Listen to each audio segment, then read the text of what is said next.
That is the longest intro of all time. What a great intro that is, though. And that was from the fantastic show, HBO Max show now, Warrior, based on the Bruce Lee writings. And I am your boy, Zeus.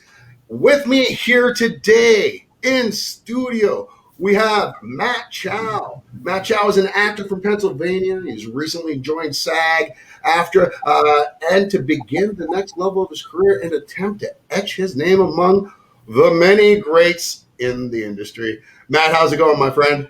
It's going on, and it's pronounced Chua. Chua. Oh, yes. See, I'm all full warrior mode. It's all right. Chao is a good ass character, so I'm not gonna fault you for this. Awesome. Well, we also, as you see right below, we have Laura and Ray Hayden. How you folks doing today, Laura and Ray? We are swell. How are you doing? Doing great, man. Both you guys, educators in Pennsylvania. Tell us a little bit about yourselves. Sure. Well, I work for an organization called the university that I work for is called Wilkes University. It's in Northeast Pennsylvania. And I work specifically for a faction of their School of Business called the Small Business Development Center. There are like 16 centers in the Commonwealth of Pennsylvania, and they exist nationally. And we are tasked with helping small businesses, grow, prosper, expand, technical assistance and consulting, all at virtually no cost to them too. It's free and you're like a legit grown-up. Legit grown-up. I mean, to a point. I guess I'm still in school technically. So. Hey, me too, buddy. Me too. Kid. What about you, Laura? So I work for a different university. I work for Bucknell, and I work in the alumni office. I plan career-related alumni events. So we have a lot of fun with that, and I have to apologize. I had hoped that I could bribe her with treats and that she would go away, but this is our pug Lola. She has to be involved in everything, so she's here with us. Hey. That's quite all right. I can't say she'll be engaged in conversation. If you hear snoring, it's her. It's her. Right. That's fair. You know what? I grew up my entire life having big dogs and loving big dogs. And then I had pugs later on in life, or dated a girl who had pugs, I should say. Mm-hmm. Greatest dogs ever. I don't care what anybody says. If your poop is easier to clean up than a pug's poop, then maybe you might be a better dog. But for me, that's what it's all about. And that's how we start this show off. She is a spoiled girl. Yes, she is. Well, hey, glad to have her on board. Jay Adette's joining us, saying great show. Hello, hey. Ryan and panel. Hello, Wayne. How are you? Now, folks, we are here to talk about a mutual love that we all have, something that's brought us all together. And that's this great show that started on Cinemax, that after 2 years, Cinemax was like, hey, we're not going to make any new content. And those of us that love this show, Warrior, based on the writings of Bruce Lee, we were kind of like, oh no, now what? But thankfully, HBO Max has picked them up now, and there might be some life breathed back into our fandom here. Crossed, yep. God, I hope. Matt, I'm going to start off with you. What is it about Warrior that brought you in? So, my brother actually hit me up and he was like, hey, we should start the show together. And I was like, well, what's the show? And he's like, it's Warrior. And I was like, well, you already got me with the damn name. So what is this? He's like, well, from what I've heard is that it's more or less our Asian Black Panther. It's like, Asian empowerment to the fullest. Like it's strong. It's like strong characters and all this type of stuff. And, we're both half Filipino. So we were just like, all right. And we both love Bruce Lee. So we're like, this is a no brainer. So we started and we all like check in every now and again. We're like, hey, like, where are you at now? And it's like, oh, I'm already finished with season 1. It's like, oh shit, hold on, wait, don't do anything yet. I need to catch up. And then we just kept going all the way. And it was fucking fantastic. Love it. Need season 3 immediately now. That's great. Now, Ray, we heard Matt say there, being half Filipino himself, obviously this meant a lot to have that Asian representation. What about for yourself? Like, how did you have that same feeling watching this show? Well, first off, I'm half Filipino too. What? Yes! Filipinos from literally like an hour away from each other. What are the chances, right? Yo, Pinoys all day. I think I did you know, guys stock the decks so that you guys would be here? Like, what's going on? No, that's No, just but we how couldn't small the plan world it. clearly is. But 100%, to Matt's point, we don't, to be completely honest, and I'm thrilled that you're an actor because we don't actually see a lot of us like No. on screen. We No. really don't. And I think in a lot of ways we're still trying to transcend the stereotypes about us or how we are portrayed in the media. And if you take a look at a lot of the interviews with the cast, I think you'll find that to be the situation that they perceive as well. Right. So yeah, when you see that, but beyond that, it's just such a well-crafted, well-written like piece that it was almost like they understood the ramifications of what they were putting on. Yeah. And as a result, they were like, we can't let anything drop. We can't take anything for granted. It's funny because I remember what was it? It was like a Motown documentary, and that kind of perception. It's like we need to work twice as hard to be taken half as seriously.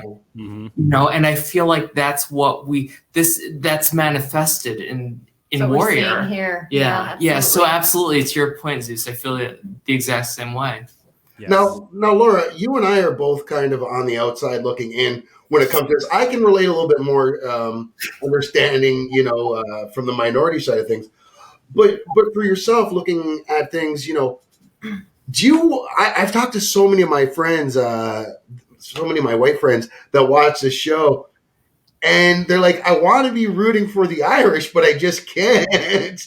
Do you feel conflicts at all like that, or do you? Like when you go into the show, how do you approach it? I guess is what I'm asking you.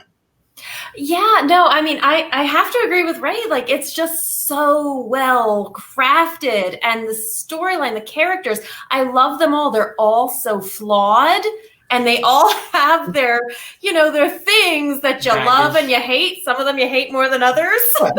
Mm-hmm. As we saw Buckley and Mirror up there. Yes, yeah, but I mean, for me, like I'm always about rooting for, for whoever is, the story is like really, really compelling. I guess? Yes, when the story is so compelling.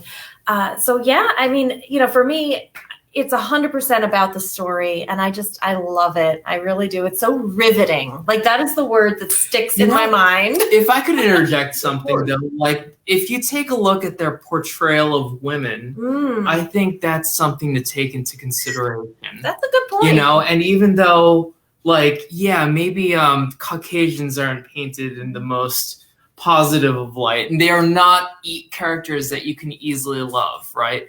But the women that are portrayed, I mean, when you can love them. When it's Lucy or Nellie Davenport, or Jenny, the three, or Atoy, or My Ling, they are girl bosses when you get right down to it. And how do you not respect that? And how, I can't speak for you, or I don't feel comfortable, but I imagine, as a woman, right? Well, we've been married over 15 years, so you can speak for me now. Long enough where they had to think about how long it's been. I know, how long's it been? How long do I want to say? We're at the age where we start lying about. I know. Saying it's 10 years, right? I know. But yeah, so the show though, like you said though, it has that female empowerment quotient to it as well, and especially it's set in what 1860s, 78. 1878. Like I mean, this isn't something you would think of that time for to have so many powerful women. And what I do like about this, though, is they don't ignore the sexism or the chauvinism of that era. They show that it's there, and they show that these female badasses don't give a fuck. Like, really, when it comes down to it, a toy doesn't care whether you respect her as a leader or not. She's going to make you respect her. If not, you're probably going to get a sword through your heart. Mm-hmm. And can we just talk a little bit about Olivia Chang and how magnificent this woman is? She's a full Canadian, as I understand, right? Yeah, I believe she's from Vancouver. Great actress, though. Like I said, I'm making my way through Marco Polo right now. I'm on the second season. She's a big character on there. I can't tell you how much I absolutely love her. I would love to see her in the Robert Pattinson Batman movie. There's a character, I don't know if you guys know. Well, I see a Joker picture in the back of Matt's background there. So maybe you know. But there's a character from Batman's past that is the most deadliest warrior on the planet, and that's Lady Shiva. And if Olivia Chang does not play her, then it's the greatest misjustice on the face of this planet. That would actually be a good casting. That's a good fantasy booking right there. I like that. That's what I do. I like that. That's why I work from my basement. Hey, great fucking things come out of basements, all right? That's where my children came from. No, I'm sorry. That's a horrible joke. All right. And bars and brothels, too. Yes. Mine is not called the Banshee. Now, let us get into this story, though. Now, you spoke a little bit about the lack of representation in Hollywood. Yeah. And it wasn't something that's just lost on you guys as well. Bruce Lee felt that way as well. I'm going to take a look at a couple clips here that Cinemax had posted on their page about Warrior. Let me ask you, however, about the problems that you face as a Chinese hero in an American series. Have people come up in the industry and said, well, we don't know how the audience are going to take a non-American? Such question has been raised. In fact, it is being discussed, and that is why the Warrior is not going to be on. The Warrior is probably not going to be on. I'm so happy Shannon Lee got to see this made. It kills me Bruce Lee didn't get to see this. Like, just to hear that, and even to see the smirk he gives at the end of that, the end of that response, that's just the way it is, you know. Mm-hmm. I mean, it is a true story though, because even now, like, there's still a lot of lack of a strong Asian representation. Yeah, there's Asian representation in Hollywood, absolutely, but it's either a fighting type film or an action type film, or they're not. You don't see them much in like dramatic roles. You don't see them in very serious roles, or if you do, like they're very, they're very subpar characters where they only maybe get like 5 minutes of the entire film, or some films that are strictly Asian based, they get whitewashed or whatever the case is. Like it's just there's so much, like there's a lot of issues and a lot of levels to where this stems from. And what's great about Warrior is that, this might be one of the few actual shows that have really showcased the fact that you have Asian talent who clearly can act, who are clearly very talented, who can tell great fucking stories, and just show like how strong and just, it's really, really hard to kind of put into words, just because, like, as I'm watching this show, like the amount of joy and like, fuck yeah, see, that's what I need.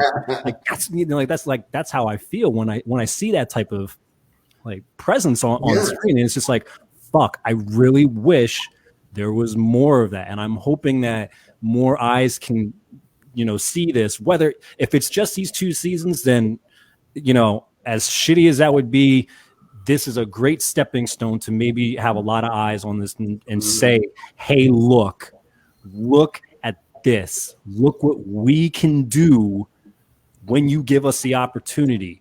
And hopefully this opens a lot of different doors for a lot of different people of Asian race. Now, I do wonder, though, because I've been watching a lot, and I don't know if I'm more hyper-focused on it over the last couple of years after watching Warrior. But I feel like there's been a lot more Asian representation in Hollywood movies and films as of late. And not only that, not in the typical way like you had illustrated before. First thing that comes to mind, obviously, Crazy Rich Asian. But, and please don't take away my man card for this. It's part of another show that I do. But To All the Boys I've Loved Before, isn't it? Have you seen that show yet, or that movie? I haven't. No. I haven't seen that one. No. Another strong Asian-led movie where race isn't part of it at all. You know, where it's the way that you would want to see America, where it's just it happens to be Asian in an American high school setting. It's a teen romance. Don't take that. Like I said, very lovely, among the few that actually again showcase what I was talking about, and there's not a whole lot. No. So it's like, nice to have this. It's like the '90s, though, with black people. I always found too. Every movie you saw that focused around black actors in the '90s was we had to be gangbangers, or we had to be a basketball player, or it was a football movie, or it was some type of sports movie. You know, it was the Antoine Fishers were few and far between. You know. Oh, that was a great fucking movie. Yeah, and that even came later, though, right? So, but we are getting there too. We're not there yet, but you know, I think the whole world is slowly opening their eyes that the world just doesn't look one way. Yes, you know, like America, and when I say America, I mean North America, is Laura and Ray. But I mean that's what it is without anybody, and it shouldn't be something that anyone notices. But yeah, and I think shows like Warrior is helping a lot to progress that further. Sorry, go ahead, Laura, right? Yeah, no, I totally agree. I think that, and we've talked about this, like how many times do you see like a show like, I don't know, Hawaii Five-0 or any like hospital show or you know, serial killer show where like there's always like the doctor who's Asian, or you know, and it's not that they're bad, like they're bad characters, but they're side characters and they're kind of stereotyped and they should not be. And it's not always an authentic representation. Right. It's that model minority myth. Mm-hmm. You know, and then that was a term I actually came across recently, but it's, I think for the Asian community in particular, it's a very, you know, like there's this kind of this myth that they're the model minority. And yeah, I mean, a lot of times, you know, Asians are looked at in that way. Mm-hmm. But there are a lot of issues that are not being addressed in that community as well as other communities. And I so agree with you, Zeus, that it just shouldn't be an issue. You know, you should cast the best person who's going to be the best character to play that role. Without culturally appropriating that role, though, as well. One of those people, though, I believe it goes all the ways around, though, like when it comes to cultural appropriation. Because I remember growing up, and I'm a huge comic book nerd.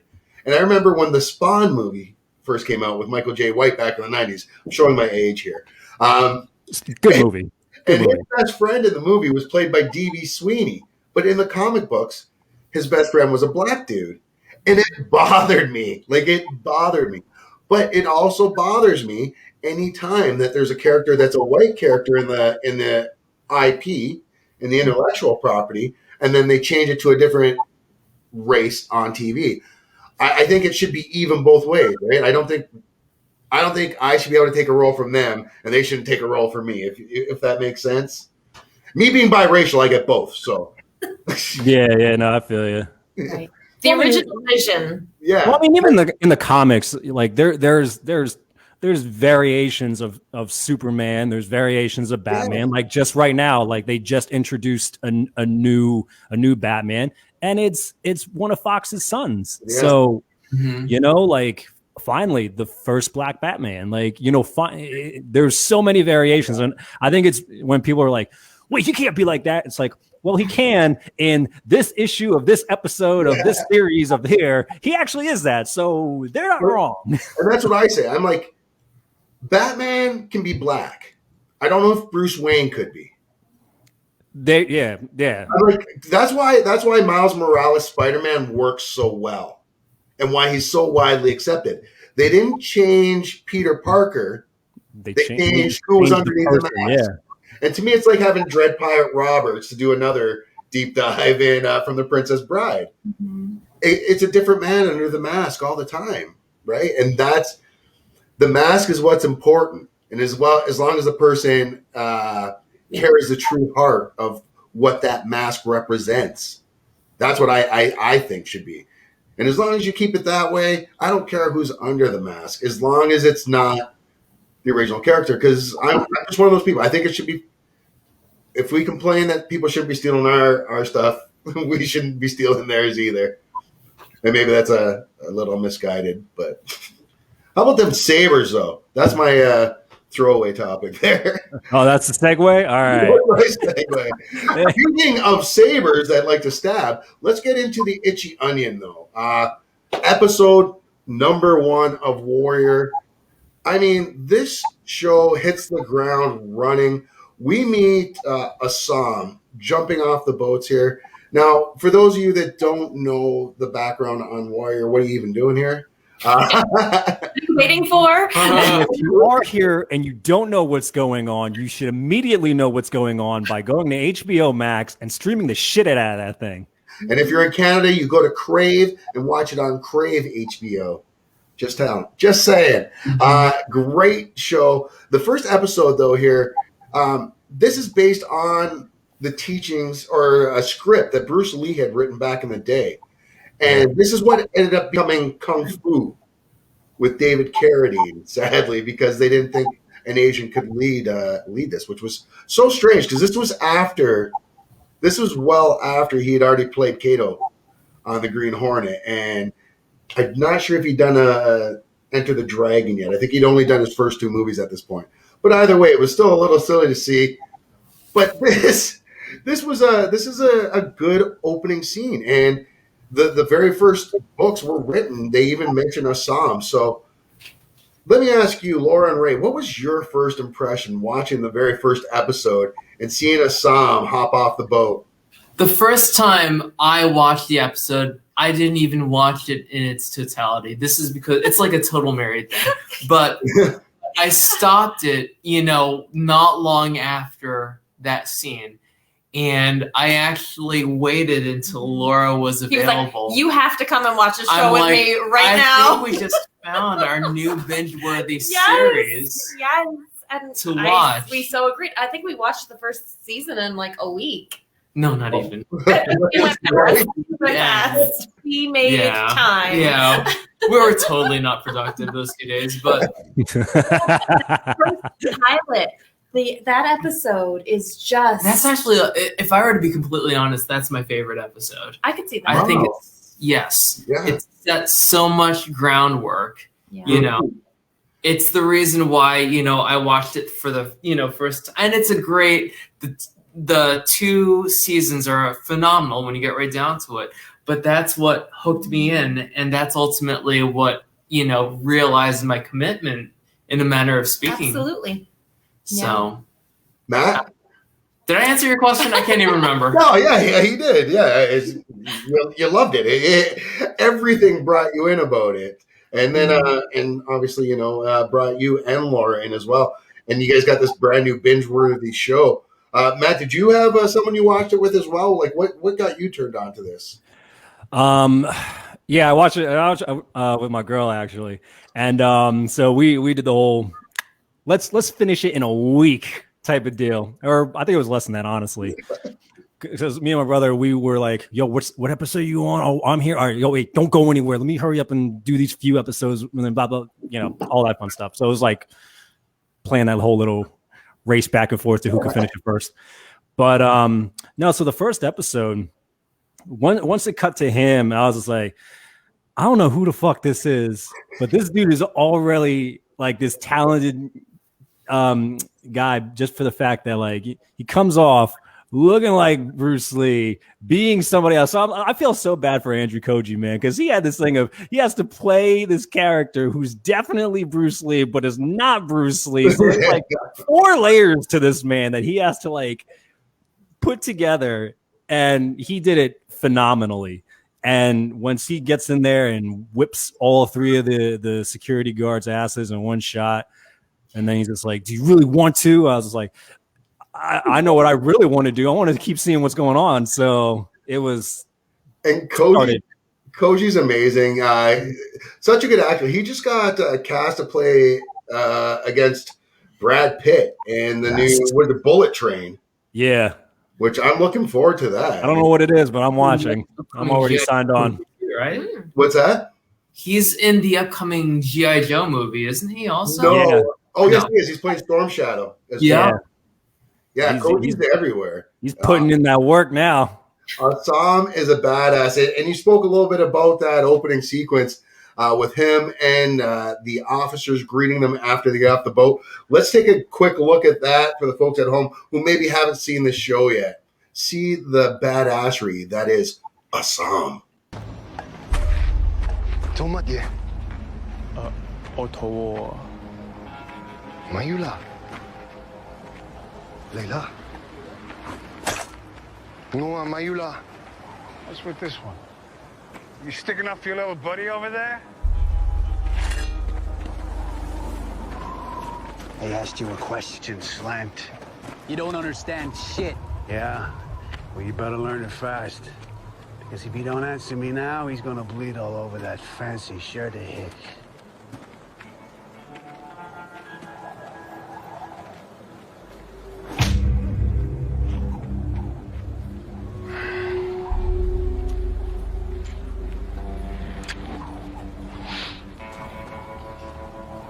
I wouldn't do that again if I were you. Fucking Slant can talk American. Holy shit. Do it again. Say something. I didn't travel halfway across the world in that damn boat just to amuse a few fat white fucks. There. I said something. You think because you speak American, you can talk shit to me?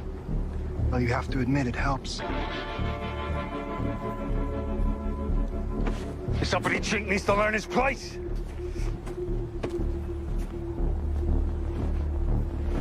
You think you can take me on? That's the wrong question. Oh, yeah? What's the right one?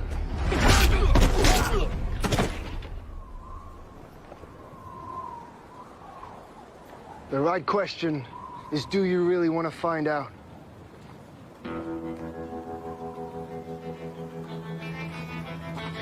Motherfucker!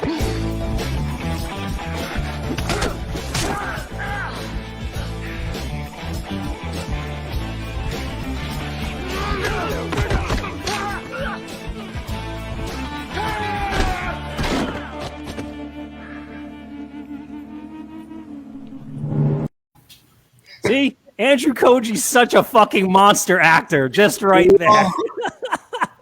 Like that opening scene, it gets me every single time. Just the look on the lead officer's face as he takes his jacket off and turns around and sees both his guys get put down in less than 3 seconds and 3 punches. I mean, his jaw is literally on the floor, and I think mine was as well watching that for the very first time.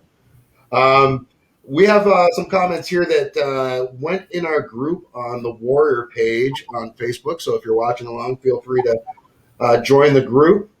It says, please remind Jay Ninten. I'm sorry, Jay. It says, please remind everyone to tell HBO exec Jason Killar to give us a season 3 at help.hbomax.com/feedback. There is a petition as well. You can find it in the group. And you see the hashtags on the bottom there. Hashtag HBO Max Warrior and hashtag Warrior Season 3. So, yeah, get those going. I would like to add, though, we don't just need a season 3. We need like a season 3 through 8.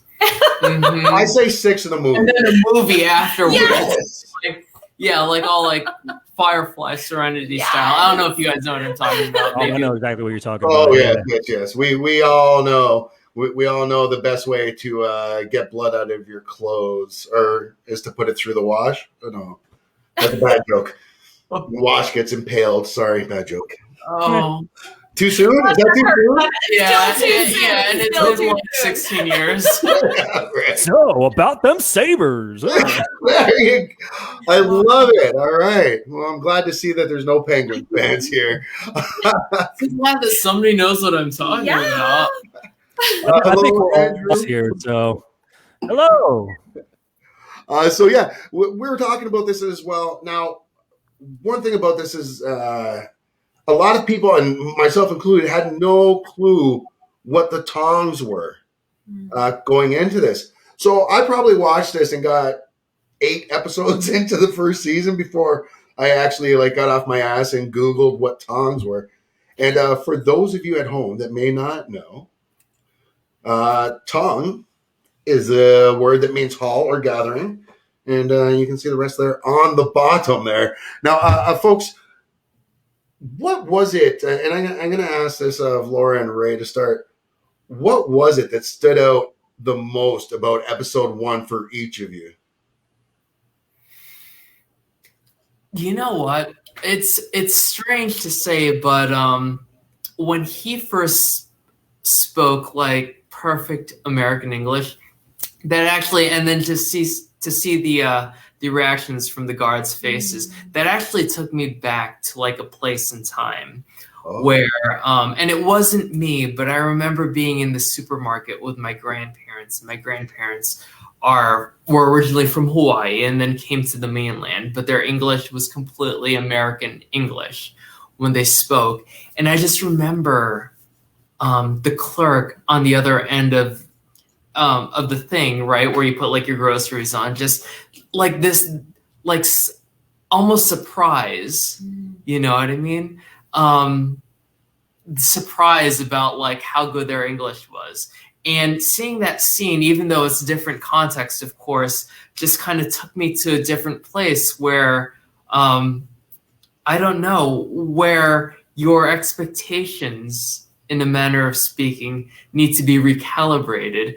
And I knew, like, to me, like my perspective was that kind of set the tone for the rest of the show, for the rest of the pilot and certainly the 2 seasons. And I knew, like, going into it, maybe because it resonated from a past place, that I was in for something special, if that makes any sense. It definitely does. Laura? So mine, and it's funny because Chao ends up becoming one of my absolute favorite characters, but I did not like him in the first episode because in my mind, he like sold him to the Hop Wei, and that really upset me, you know, because like, I'm like, here's this guy, he's this long journey, he's coming for a better future, and now he just got sold to this gang. Great, lucky him, you know, and so I was kind of approaching it from that point, and then of course, spoiler alert, so anybody who hasn't seen it, so then of course he finds his long lost sister, and I'm like, of course he ends up with the wrong gang, Right? Because he has our kind of luck. Yes. Right. Really? But that's of course where all of this great conflict comes in. And storytelling. The storytelling and the character flaws and how they interact with each other and how it just builds and builds and builds to the climax that we're hoping to get in season 3, 4, 5, and 6. But so that's where I am. So, but the first episode, like Ray said earlier, it just sets the foundation for everything that comes. And it's done so very well. Yeah, and we want to give a shout out to the creators of the show. We see Jonathan Tropper on the right there, the showrunner. Of course, Shannon Lee, Bruce Lee's daughter, in the middle there. Without there's no show at all. And of course, the ever awesome Justin Lin as the executive producer on this show. Shout outs, of course, to Brett Chan as well, in charge of stunt coordinations on the show, because this is, when it comes to stunts, this is one of the most badass shows I've ever seen when it comes to stunts. And I mean, there is thankfully, very little, if any, wire work that I see in this show. Now, so we're going to go to Matt as soon as he unmutes himself. There he is. Matt, what was the one that stuck out the most for you in this episode?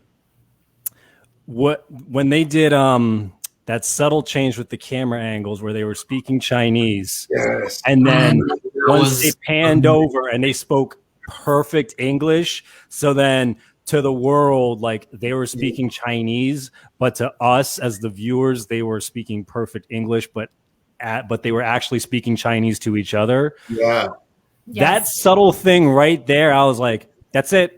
I don't know what's happening and how the hell they did that ever so subtly. And I don't know if anyone else is going to appreciate that, but I was like, this is beautiful. That was such a beautiful, beautiful transition to be like, here's what's going to happen. And just so you know, you're all going to understand everything. Mm-hmm. Yeah. Yeah. And it's great because there's so many people that don't want to deal with subtitles, and I don't care about subtitles. I'll read them. Neither do I. Either way, but there's some people I know it turns them off, and this is a way around that. And what a great idea by whoever came up with it. I don't know if that was JT or who, but an amazing idea. And I'm with you there. What a fantastic. Memorable moment, because that definitely stood out even for me. That's something that I tell everybody who actually, when I tell them about the show, like, do I have to read subtitles? I'm like, a couple times maybe, but they do something really cool in the first episode where you know when they're speaking Chinese, but they're actually speaking English. So, but yeah, it's a great show all around. We talked a little bit about Justin Lin as well, and him coming on board with this. I have a little clip with Justin as well. Talking about how Warrior came across his lap.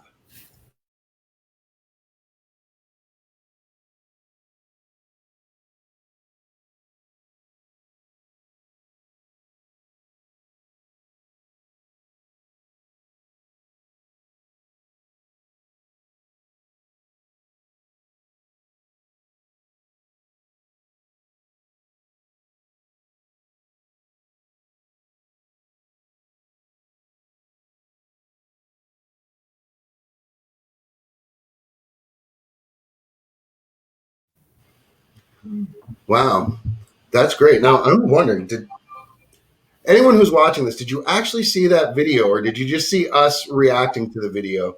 So I'm looking down at my thing there, and I don't know that it actually popped up. I know it popped up for the three of us to see it. Oh, well, that would be interesting if it did. Like, not everybody got to see that. It's fantastic. Oh, well, there's a little sneak peek of behind the scenes of us watching a video. Hey. I know, right? Guess what we'll be showing you in the edit.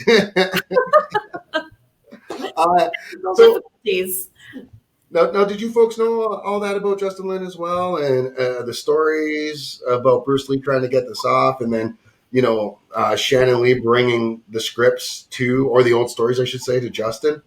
No, not really that background. I knew that when I understood that when Shannon Lee was kind of like, not the curator, but maybe that is the right word, you know, of her father's legacy. She came across like the skeleton, in a manner of speaking, of the Warrior story. It was like 8 pages, probably all doctored up with, like, you know, eraser marks and stuff like that. And, you know, and that was pretty much, you know, the beginnings of the pulse for the project. That was all I knew. And that's how I heard of it, was from Ray telling me that this was, you know, originated from Bruce Lee. And I'm like, oh, is there more? Did he write a book? Is it a graphic novel? Where can I get more? It actually would be a pretty good graphic novel. Great graphic That's novel. what I was wondering as well. I legit was like looking for the actual book, because I thought when I first heard it was based on his writings, I assumed it was, he wrote a book, a novel or something, you know? And it had Bolo from the Jean-Claude Van Damme movies. Right, I know. If only. Well, that's who the Bolo character is based on. That was Bruce Lee, one of Bruce Lee's good friends when he came to America, and he was in a bunch of Bruce Lee's movies. Do you know what I'm talking about? The big guy from the Jean-Claude Van Damme Bloodsport movie? That was based from Bruce Lee. That's amazing. Well, his name in, I think it was Enter the Dragon, he was in it, and his name was Bolo in that movie. So, yeah. Worlds collide. I'm bringing it all out for you folks today. Yeah. Now, what about you, Matt? Did you know much about the Justin Lin's background with the show here? Well, I knew Justin Lin did a few of the Fast and Furious movies, and they were beautifully shot. Story-wise, those are always come and go popcorn movies.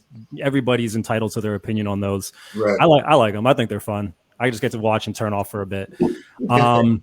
But I didn't hear how he came across it. I remember it was, now this is a weird thing. So I actually I got Be Water, My Friend, the Shannon the book that Shannon Lee did, and reading it halfway through, she was actually talking about the 8-page draft that Bruce Lee had doctored up. And it was around that same time where my brother was telling me about the show too. So how fucking ironic everything just came together, and Bruce Lee just wants to punch me in the fucking face with everything of his. So I heard some of it. I think the one thing is I don't know if this show was what Kung Fu was for David Carradine, because some people are saying yes, it was, and some were saying no, this was actually a completely separate thing. So nobody knows exactly which one it was. I have actually a clip. I didn't put it in this, but I do believe I have a clip somewhere where it does. So it is the show. Bruce does say that this was what it was, and ended up going to David Carradine instead. Let me just see. I don't think it's this one though. We'll check.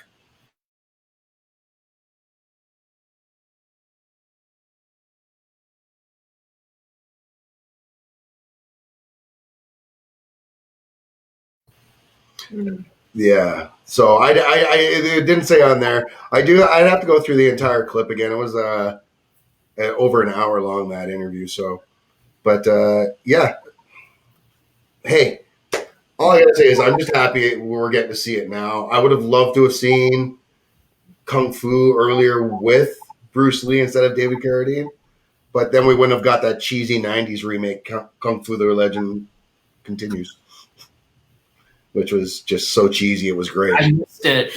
Yeah, I'll take your word for it, though. I mean, it was from the era of Xena and Hercules. I'm not saying it was in that same time setting. I'm saying it was set in the 90s, but it was that same kind of 90s feel that the Xena. No, I feel you. I remember those. And all those shows all had at that point. It was cheese. But it was glorious cheese. Wait, what?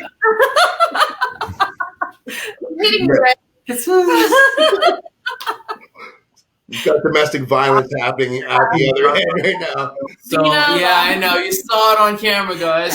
Right. No, this first episode, we don't just meet Sahm.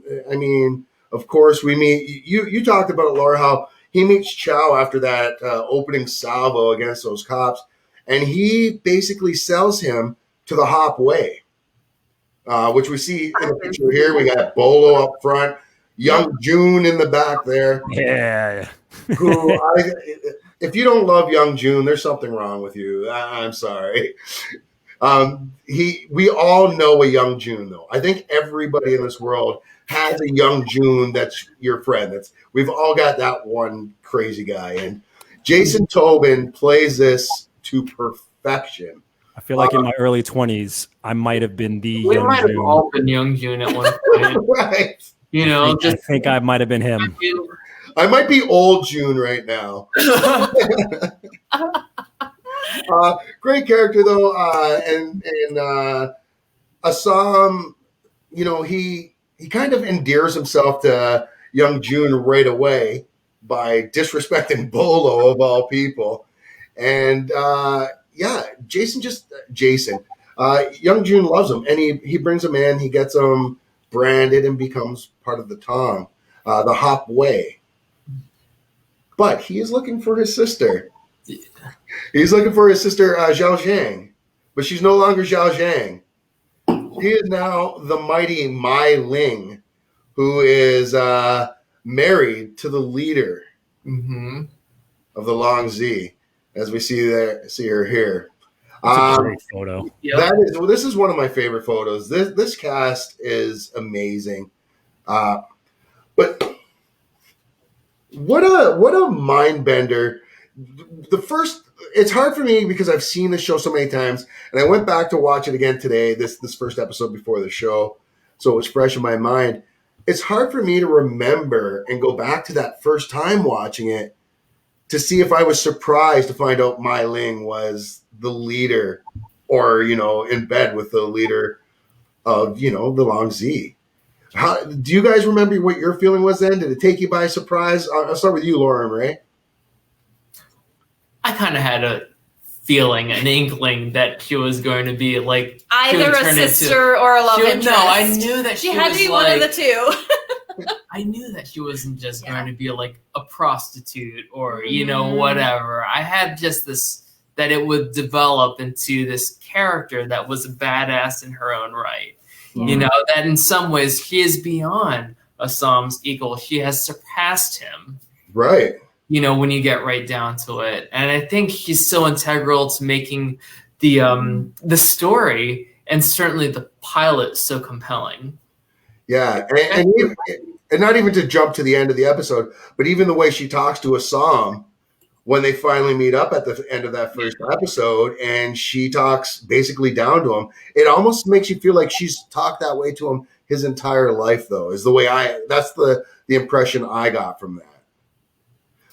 We'll go with you, Laura, and then I'll hop up to Matt. Yeah, I definitely agree. I think she's a big sister rather than a little sister. Yeah. She has been telling him stuff his entire life, saving his butt his entire life. And this last time, it really affected her in ways, that are long lasting, and that we kind of see ramifications throughout the show. Matt, what did you think of that first meeting? Did any of it take you by shock? Not really. I kind of had a feeling something was really close with them, whether either love interest or family of some kind. I think I was more curious about what the history was and why they separated and why there's this like hidden disdain already. So I was more curious about how are they gonna tell this story later on in episodes, and as you get later on into these seasons, it's just like beautiful, right? And very beautiful. I don't think JT gets enough credit with this, and he does with me. Everywhere I go, I sing this guy's praises just because Banshee just blew me away, and now Warrior is doing the exact same thing. I can't remember a show, and I'm 45, and I've been a TV kid my entire life. I can't remember a show where every character had meaning, where there wasn't a throwaway character on the show. And I'm talking everybody on even Chief Flanagan, even Flanagan in the middle there, who we barely see in this show, has got a backstory. You look at Lee, who might be the unsung hero of this entire show. Bill O'Hara, who you hate him one week and you love him the next. And to me, this is what JT has done with these characters, and it's so great and satisfying for me as a fan to be able to watch a show and have so many rich characters that have been so thoroughly thought out. What do you think, Matt? I mean, absolutely, because it's very rare for a show or a movie or whatever you're viewing to have a substantial amount of characters to choose from as like a favorite or somebody that you want to follow throughout the entire story. Like there's only maybe at max maybe 2 or 3 per thing, and then it's just like, they're kind of forced to be the ones that you have to look through or look at. But with Warrior, there's so many layers, and there's so many different, there's so much weight that each character pulls, and some of it like you can see, you can read it right as you're viewing it, and then there's others where it's just like, are they going to touch on that later on in these episodes? Are they going to just leave it to us to kind of figure out for ourselves. And it's great because it really leaves a lot to the viewers, as well as, them feeding us information. It's fucking just talented writing. Ray. Yes. What do you think? How do you find the writing on this show, or how do you find the characters? Is there any characters that particularly stick out to you? One of my favorite bits of writing was the first time where Atoy and Sahm, it was after he beat up everybody from Ling's group, and and then they go up onto the balcony and they have like this moment, and where he's having a smoke. That reveals so much in terms of their characters, and I think that's where we really recognize that Atoy is like this intelligent woman, that holds her own and sees things for how it is. I remember one line in particular when she tells him, "This isn't China, this is Chinatown." Yeah. And how those words had so much meaning, relative to that place and time, relative to who, the Assam character is, who is just literally fresh off the boat and trying to deal with this cultural dissonance within cultural difference, To piggyback off that really quick, there's so many quotable lines in these right. So many quotables. I know. Every time I try to think like, oh, what's my favorite line? I'll watch an episode and be like, oh wait, no, that one was. No, that one. The one that always sticks out to me though, it's "We live every day in their world. Today they're gonna die in ours." I mean, it's just so epic and it's so well delivered. Like it wasn't. There's no anger in it. It's just like, all right, this is the way it is. Yeah. It's plain and simple. This is the way it's going to be. That's why I think Jason Todd. I can't say that. Every time I say that someone's my favorite character, there's someone else pops up. It's hard to pick a favorite. Like, let's be honest. It's really hard to pick a favorite because each character has these little quirks or their personality or something that either they always carry with them or something new is shown. And it's just like, damn. I feel this guy or I feel her. It's like, ooh, you know what? Fuck that one. You change. You always change with them, and it's great because that's a testament to the show, to the writing, to the fucking actors and actresses on that. Like they bring you in with everything that they do. And Matt, to your point, one of the things that impressed me, and maybe as an actor you might feel the same way, but how they're able to flip on a dime. Yes. When it comes to like they speak perfect English, right? When we understand that the preconceived situation is Chinese, but like when they're made to speak English in that world, they speak broken English. Yeah, and there are your mother. Well, and there are elements that, I mean, if you've ever experienced what it's like to be in a foreign country and not have a perfect grasp, of that foreign language, that foreign tea language, and that how that affects your confidence or how that affects your interaction with others. And I feel like they just capture that so authentic. Oh, yeah.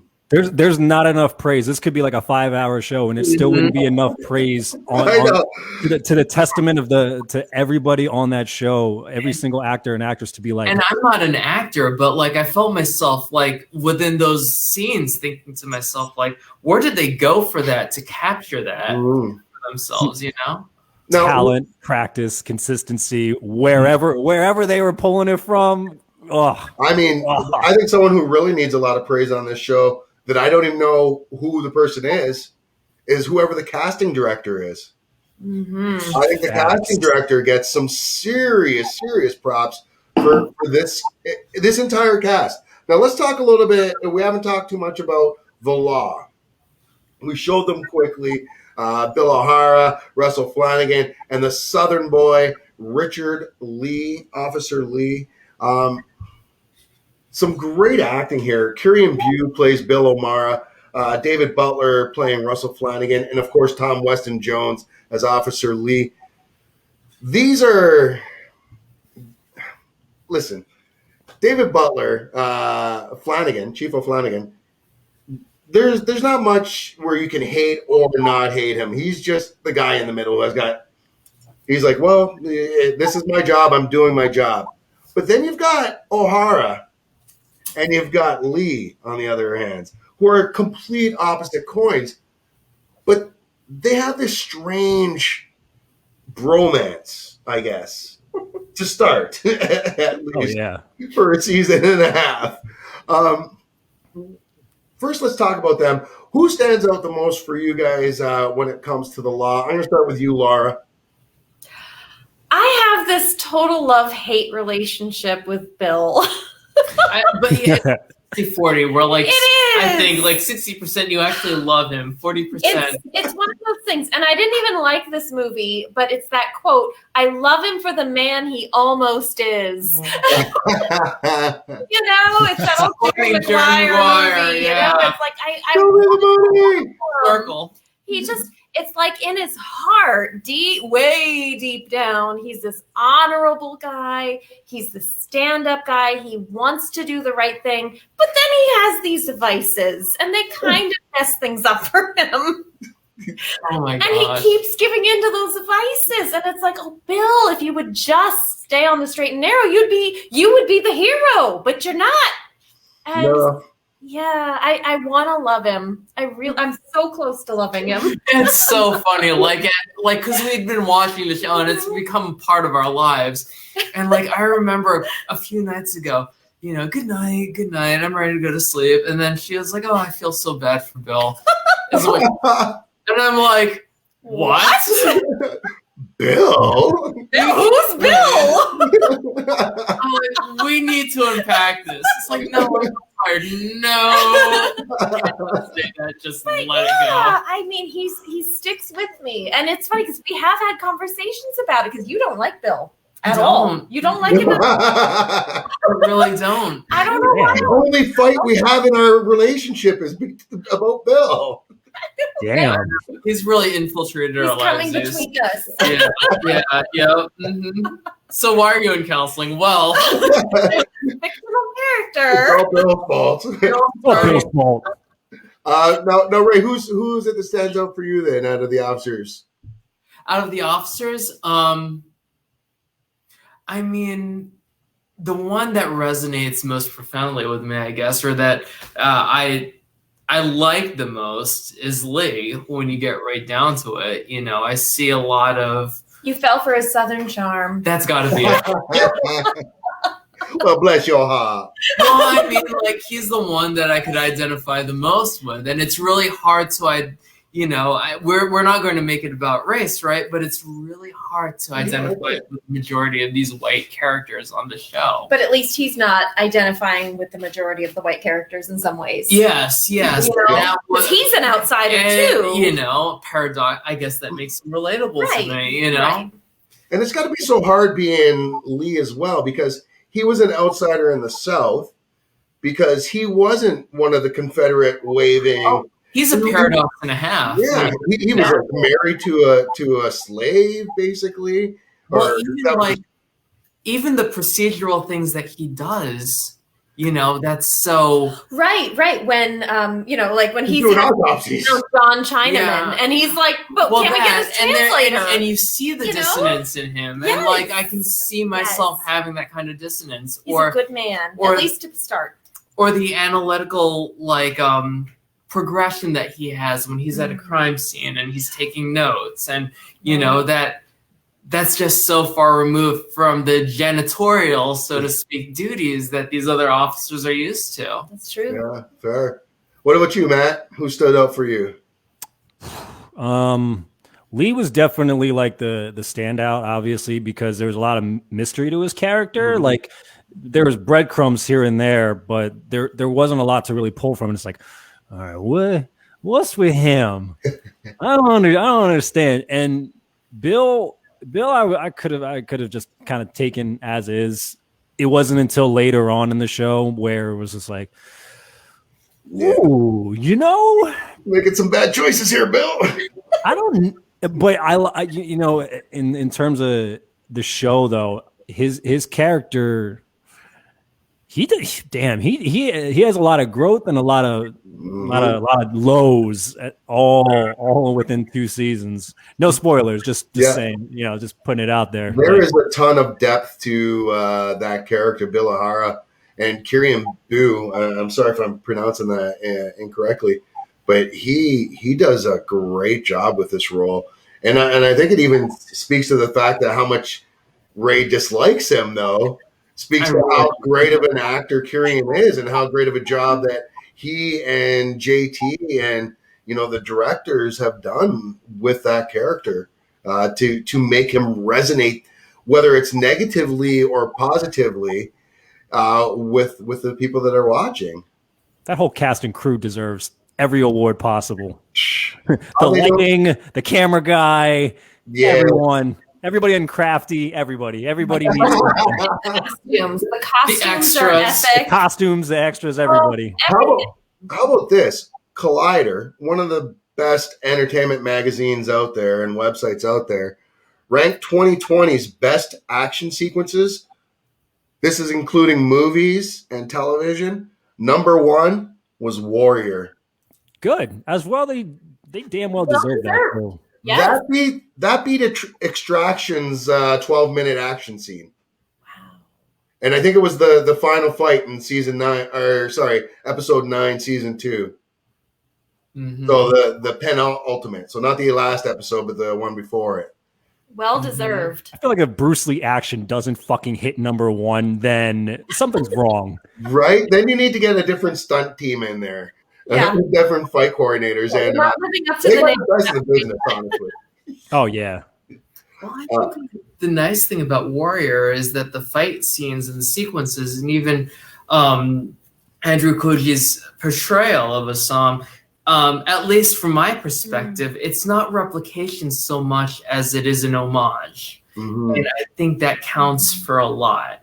I think especially in a day and age where replications, I think of because we don't live that far from New York, but the whole Canal Street at the bags and stuff like that, that's that's not what this is about. Right.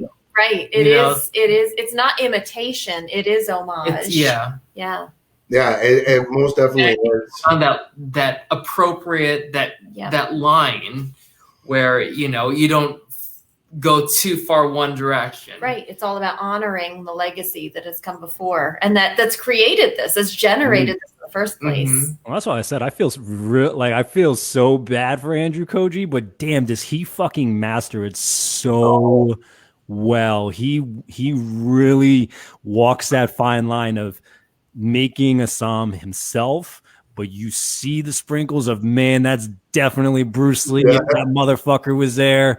But then you also see the character of there's just so many layers where I'm just yo, Andrew Koji does such an amazing job. Fuck, so much weight has got to be on his shoulders for being yo, I got to hit so many points for this. Jesus. And it's just a kick. Come on. And I remember interviewing Brett about that last fight, that last big brawl mob scene in episode 9 there. And when Andrew takes the nunchuckas and starts using those, he just started learning them a couple weeks beforehand or a few weeks before that. Wow. Right. Yeah. So that's how badass Andrew Koji really is. Now, there's some other characters in the show that we met this first episode. We flashed her picture earlier. Let's talk a little bit about Mayor Blake and his protege or right-hand man or master manipulator, if you will, Buckley. Fuck them both. Sorry. No, but seriously, how do you really feel? I'll repeat now. I mean, they're clearly their characters really generate some type of hatred to them because of who they're portraying and the type of people that they are. So I mean, for me personally, I can't help but feel some type of way towards those the way that those characters are. But I mean, from a talent perspective, they do fantastic. From the character perspective, fucking hate them.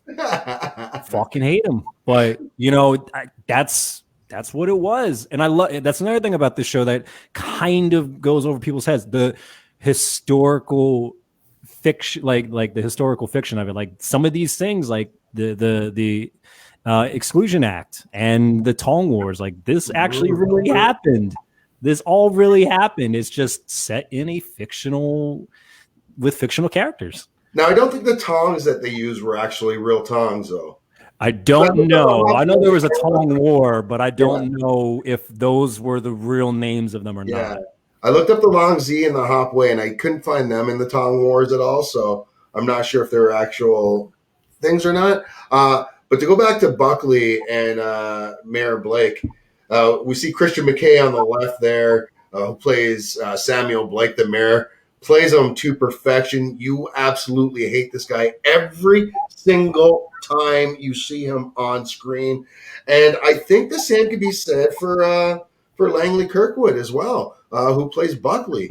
I don't think there's one moment in any season where I feel any sympathy ever for Buckley. No, I hate Buckley more than the mayor. Well, because he's the real mayor. Yeah. Like he's Geppetto. The string pulling the strings, right? Lauren Ray, what do you think of both of these characters and the actors portraying them? You can go first. So yeah, it's interesting. I even remember when I watched When They See Us, which is I think a Netflix series, and I knew someone who was another white woman who said, "Oh my gosh, I have such like dissonance because like the person who looks like me, I hate them." And that's not something that a lot of times in the past white people have been challenged with. And this is an example of like being challenged with it, that, you're looking at these people and you actively hate them. And it makes me angry anyway, because like, I don't want to be portrayed in that way. And I think that's an important thing. It's a challenging thing. And so, yeah, I mean, absolutely. Of course you hate them because there's nothing likable about them. And that was the reality of it. So much of history has been told by the victors, as they say, and it gets whitewashed pretty literally. And so, they get the version that they want in the end. And you even see that kind of happening throughout the show. And, but when it's portrayed from a different viewpoint, even though you can see that they're portraying it in this way, it's so tainted that it is upsetting. And it is like you want to go back in time and rewrite the history books to the accurate version. So like when I see shows like this, I'm a bit of a history buff. So for me, I love this sort of thing to show, because I'm all about the truth and not opinion. Yeah, exactly. So, as much as we can find the truth. No, that's an interesting point. It brings up an interesting question that I have for you, Ray. Now, her being your wife, and she exhibits she exhibits white guilt, and I don't know how else to put that. And I'm sorry for putting it in kind of the easiest kind of way to say it, but do you feel like, how does it make you feel when you see Laura feel bad about something that, her ancestors had done that she has no control over whatsoever, hearing her say that she'd like to see it represented differently and things like that. How does that make you feel? I mean, not great. Obviously, you don't want your significant other to feel any sense of guilt for something that, it's a weird juxtaposition, Zeus, where it's like, where it's empathy, and at the same time you're trying to temper that with the sense that it wasn't you when you get right down to it. And it is weird too, because it's like, yeah, I mean, I am white. My father's from England, but his background is Middle Eastern and Jewish and Greek, and you know what I mean? And then, so like, we always say that if we ever have kids, they'll be world peace. Yeah. Your children will be NATO. They're going to look like me. This will be I don't look like Matt. On my resume going forward. Well, that's interesting. So we've got both their sides, because I always find it interesting to hear from and a mixed race couple on issues like this. But what about you, Matt? Like when you look at that and you see, say you're on Facebook and you see somebody, exhibiting or talking about their white guilt after watching a show like this or whatever it has been. How do you feel about that? And is there anything you tell your friends or those people when they have those feelings?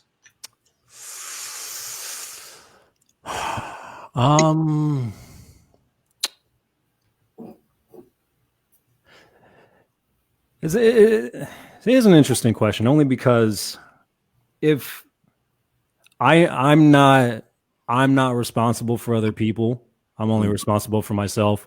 So, and we've gotten to a point now where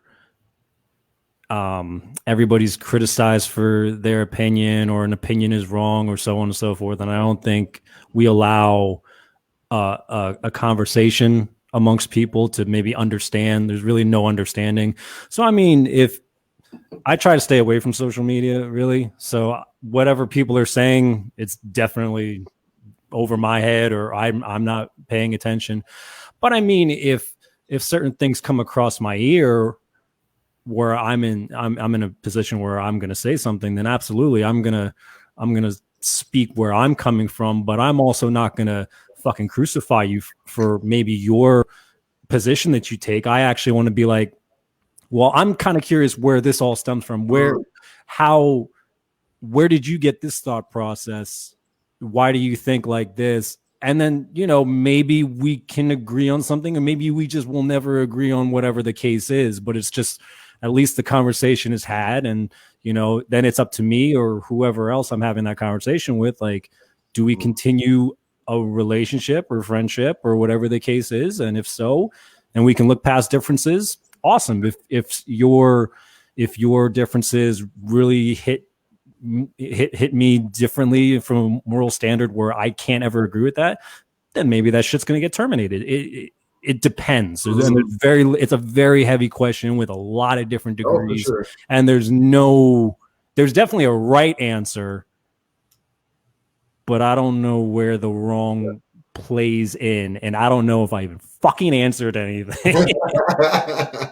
No, that's fair, and you're right. It's an absolutely loaded question, and it's one of those questions, why I ask it, because you are going to get a different answer from everybody, and like you kind of said, I think the best way to get past things is through understanding. It's not necessary to be yelling at people for whatever. I'm also one of those people, though, that I argue with facts.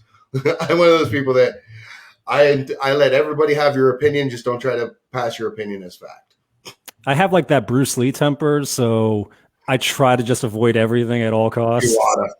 Yes. But it's really hard to empty my mind. So, well, if we can piggyback back to the show and talking about people that hold a lot of anger, there is a character on the show that has so much anger and is also such a polarizing character, and that is this gentleman right here, Dylan Leary. Dylan. Now, I have a hard time with Dylan because he is set up as the antagonist right off the bat. He's definitely Irish pride, Irish first. He in the first episode, he's speaking in the bar about how they fought in America's war for the blacks, and they did their thing and killed. He's like, I killed my own people for them, and they didn't even go back to their own home afterward. They went up north and took more jobs. Yeah, exactly. And then they use that as his almost what got the fire going in him and igniting him with his anger towards the Chinese that were coming in. Now, I think I know where Ray stands, Dylan. So I'm going to leave you for last after everyone else kind of speaks. Matt, I'm going to come with you first. What are your thoughts on the character Dylan Leary? And of course, we're keeping that separate from the actor Dean Jagger, who does a fantastic job as Dylan Leary. Yeah, he definitely from an actor perspective, he's fantastic. From a character standpoint, fuck him too. But see, and again, this is where kind of like I kind of look from the other perspective of some of these characters. It's like, this is all this motherfucker's ever known, and this is what he was taught, and this is where it was just like, damn, like you can't see nothing else. It's just like, what the fuck? But and just when you think he might get it, he just reverts right back to like old habits, and it's just like, yeah, still fuck that character and fuck everything about it, because you're just gonna default back to racist. All right, whatever, fuck you, man. But again, it's that weird mirroring of today's world and climate. It's just like, yeah. It's weird how that they've connected that parallel from back then to today. It's even when you look back at just the riots, the fights in the street when the Irish go down into Chinatown, like that scene is haunting, honestly, when you see it the first time. That was nope. Yeah, nope. Still maybe my favorite episode, but yeah. Lauren, what about you? How do you feel about Dylan when you watch him? Does he have any redeeming qualities for you? He's one where in some ways, I want to respect him for his beliefs, because he's so true to himself, and I at least give him that, and he really, he feeds his people, he's taking care of them, he's doing his best to ensure that they're getting jobs and good living wages, and like none of those are bad things, but he's such a bad he goes in such a wrong way that there's just nothing really that ends up being redeeming about him. Sure. It is interesting, like where my mother's family is from in Wilkes-Barre, Pennsylvania. It literally, if you went back in time to the 50s, there was a German church and an Irish church and a Ukrainian church, and all of the different, and the Germans and the Irish hated each other just as much as they would have hated Chinese people. It was just one of those things. They each had their own world that they lived in. And I'm sure that would have been true for this time period as well.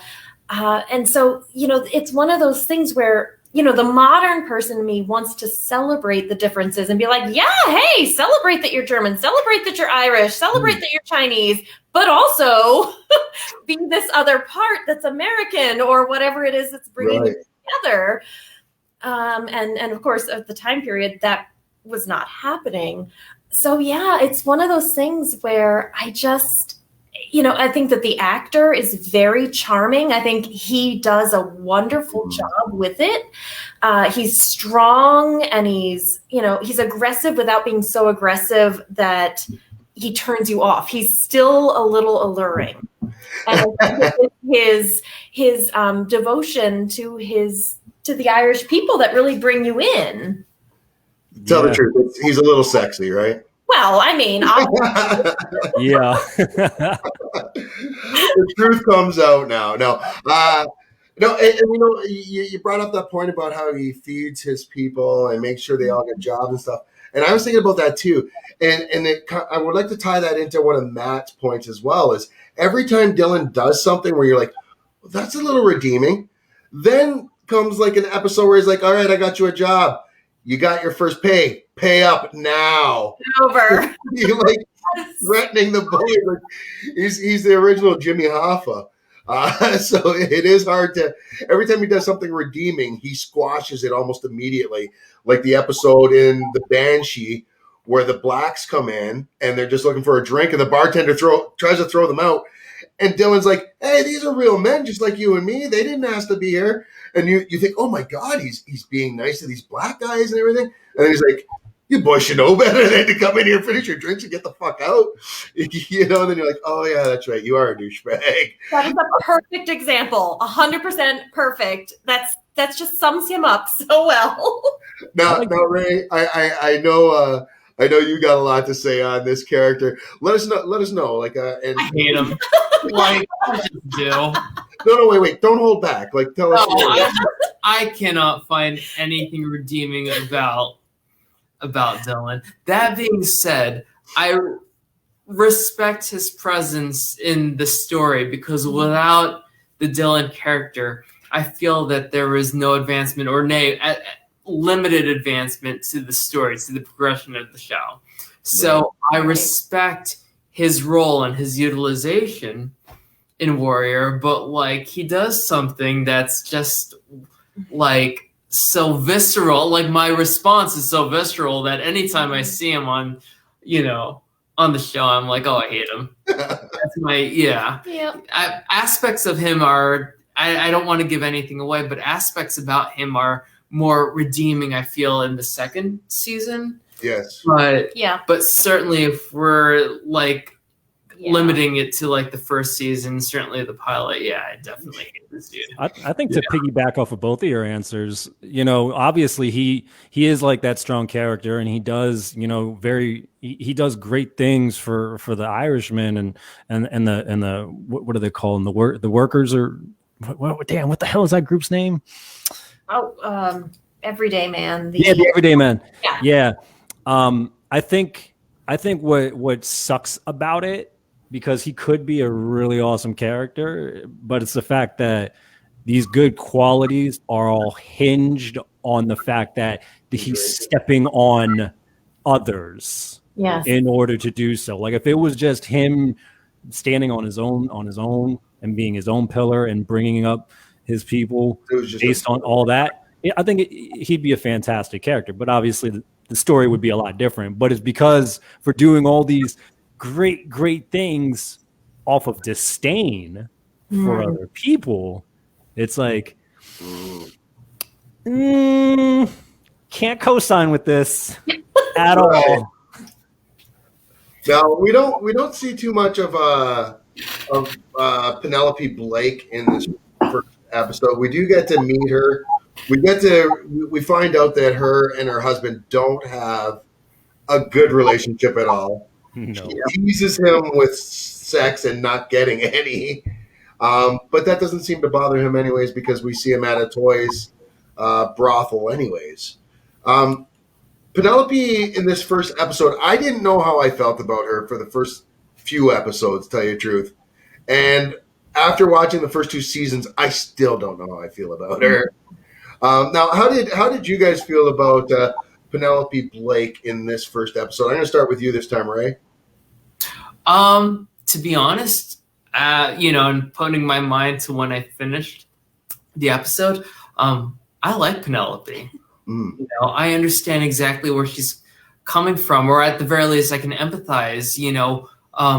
A woman who early on is intelligent. Not to like single out lines, but do you remember when Blake was like, "This is none of your concern," and then she responds back, "And yet I am concerned." And it was a very human element, and that just articulates the depth of this woman's intelligence. At least that's how I perceived it. Yeah. So I thought that even though she is kind of like not a place setter, but kind of like how Elvira was in like Scarface, you know what I mean? Like she's here as a powerful man. I know, a little bit of a departure, but work with me.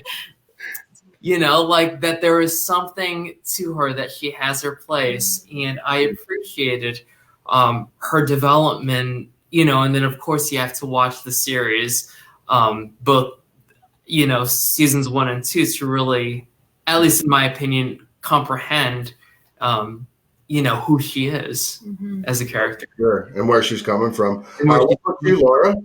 I agree. I think early on in that episode, it's pretty evident that they're in a loveless marriage. They're having this breakfast. She's very cold to him. He's like, well, you have to eat something. Don't waste away, or father will, have words with me. And so she just takes that one bite, and you're just like, ooh, like there's something going on here. I can't wait to know what that is. It's nuanced. Yes, it is very nuanced, And then Buckley comes in and is trying to keep the murder from the paper, and she's pointing it out. And it is this kind of, delicious sneak peek of what's to come, and of that war, and how you see how as an intelligent, educated woman, she still has no power. Right. Even though she's married to one of the most powerful men in the city. And of course you find out later, she's even trying to use that to her advantage. Don't you know who I am? And I think that resonates with anybody whose power is compromised in a matter of speaking, power, whatever the variable is, as a result of circumstance. Right. I think you can't help but sure, you're going to try and take it where you can, yeah. and also try to use that as much to your advantage. And so, yeah, I mean, I'm really hoping for season 3 to see where that's all building towards. You and me both. Reasons why, yeah. Yes. We can't leave her where she is, but anyway. Matt, what do you think of Penelope Blake, played by Joanna Vanderham? I can't stand her being when she's like super nice and just accommodating.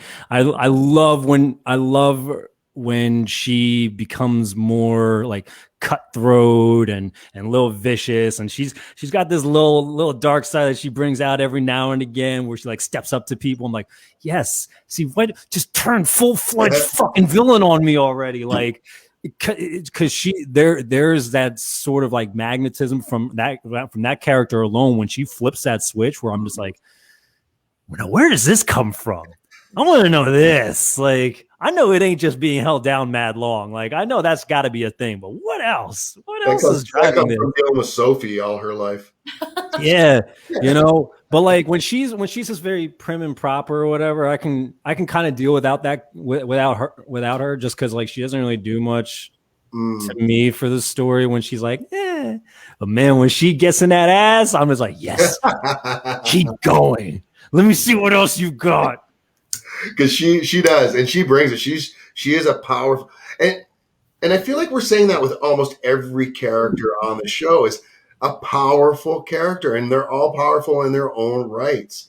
It doesn't matter if you're going from Buckley to Leary to Sahm to Young Jun to Penelope. They all have their different power sets, and there are different ways, different types of power they hold over people, a toy even, so.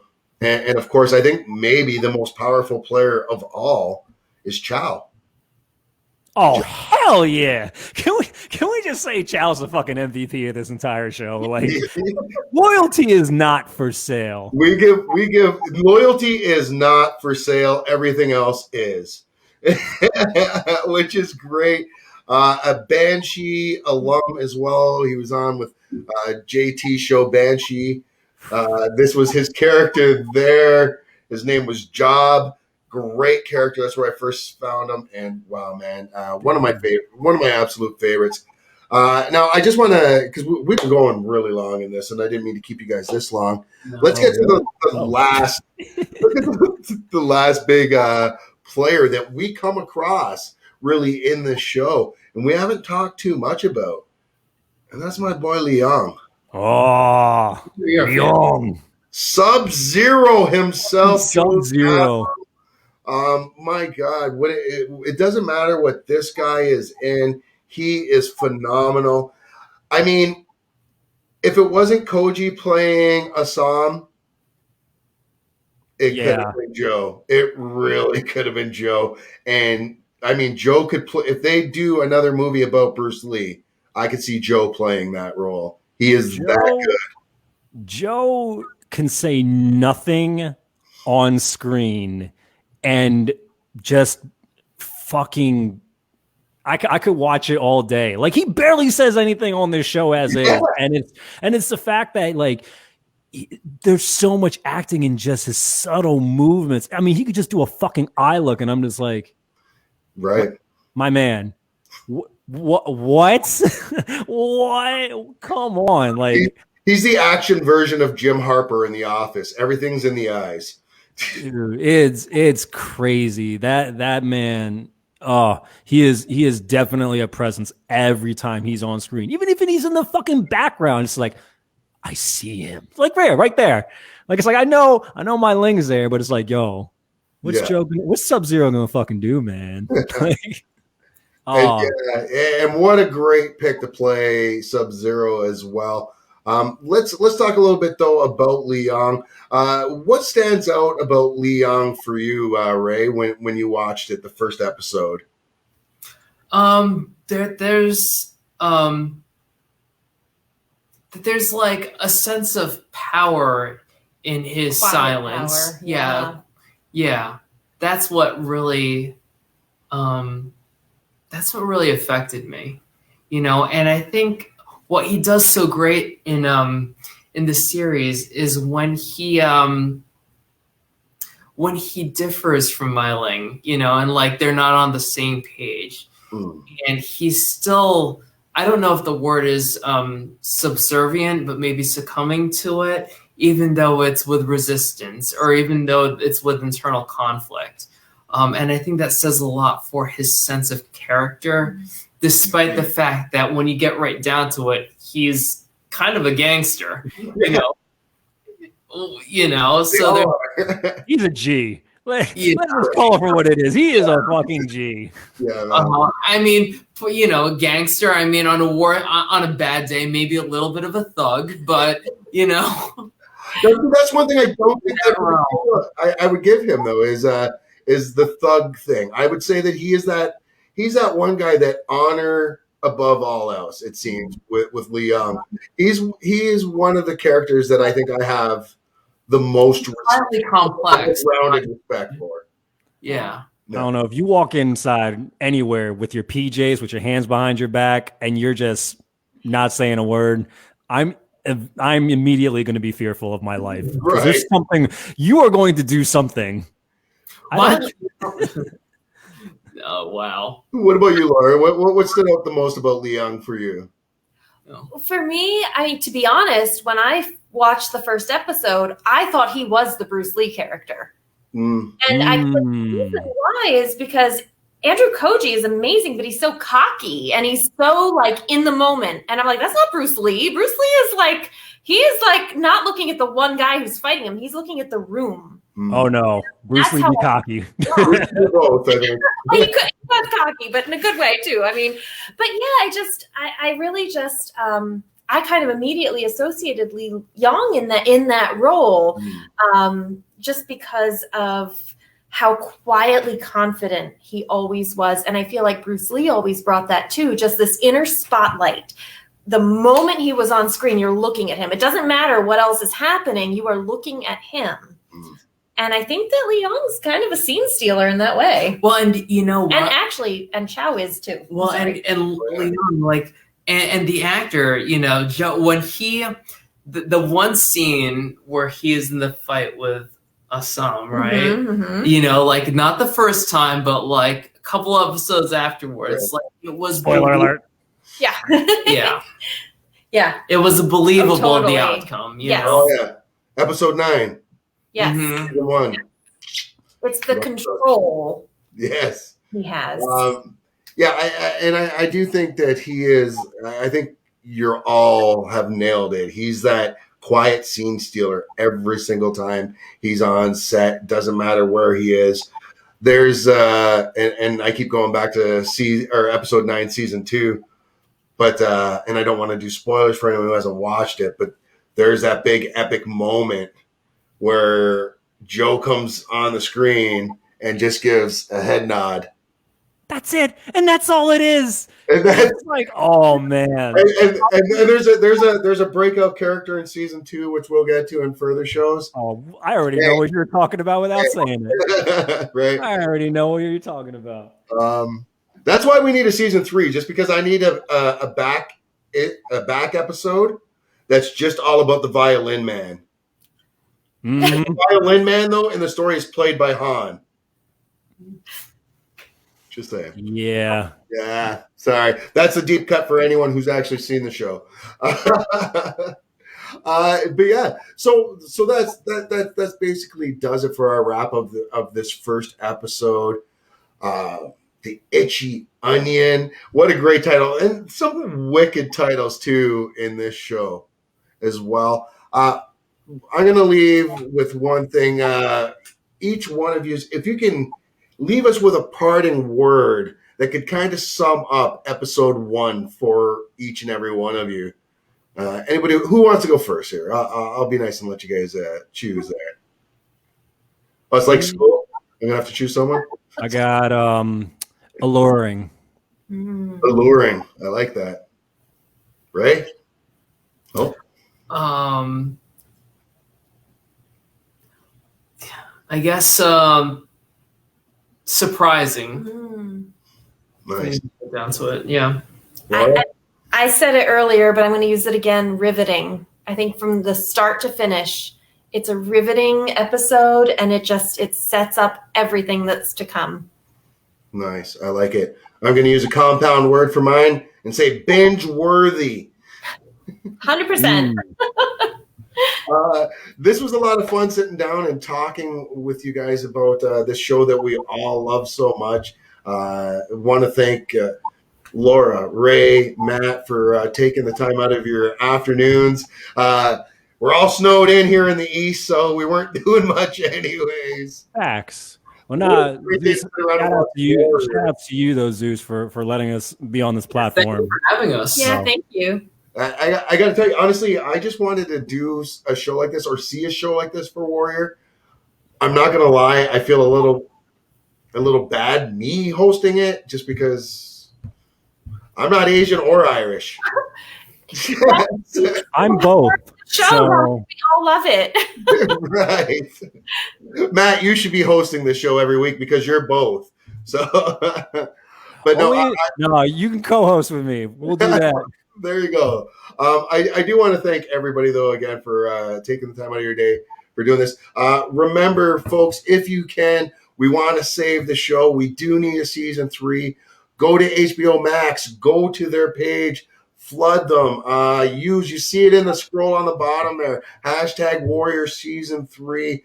And I'm going to go back real quick on my phone here just so I can go to one of the messages we were left in the group here. Oh. And folks, go to, if you want to go to @Jason Kilar, that's KILAR, to give us a season 3. That's at help.hbomax.com/feedback. If you go onto the Warrior group page on Facebook, look up a bunch of the posts there. You'll find it there. You're going to find the petition, sign, share. We've done it. You guys do your part. Let's get a season 3 going. And blow folks, up social media, blow up all their social medias, and stream it. They need to see the numbers. Just stream the fucking shit out of it. And don't pirate this show. Just saying. Yeah, hell no. Don't do that shit. Wait till they get a season 3 confirmed. Bad Zeus. Bad. Folks, again, for Matt, for Laura, for Ray, I'm your boy Zeus, and thank you for joining us for the first episode of Hop This Way. Hey.